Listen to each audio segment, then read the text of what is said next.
Pogum pomeni, da si poslušam Bogu, tudi če te je strah. Tudi če te je ful strah, aleluja, si poslušam Bogu. Problem je, če si poslušam Bogu, samo takrat, ko ti je fajn. Samo takrat, ko te nič ne košta. In pol ne moreš rasti. Pol si vedno v svojem udobju.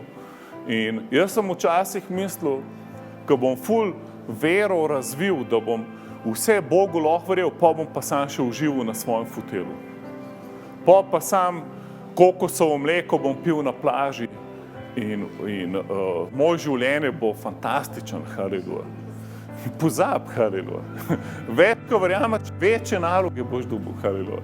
Še bolj te bo Bog uporabil, ker Bog te ful rab, Ljudje okoli nas bojo trpeli, dokler Jezus nazaj ne pride.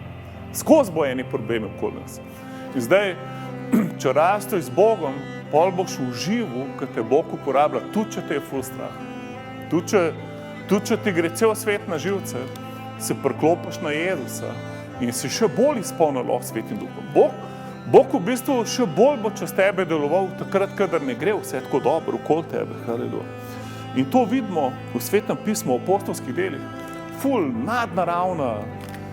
In to nam je Bog govoril za letos, da je čas apostolskih del. In kaj je bilo tam? Ful je bilo čudežev, znamenj, ampak tudi veliko preganjanja. Veliko je bilo usupljivih, čudežnih del, ampak vedno je hudič ene par korakov za tem. Vedno, ko te Bog blagoslovi, hoče hudič, pol še neki ti delati probleme. Zato moraš pač vedeti, kdo si.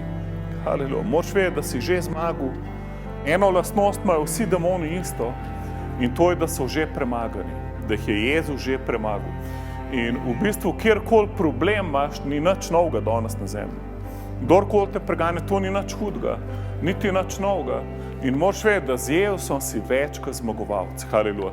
In da v bistvu si že zmagal, haleluja. Ti si že zmagal, haleluja.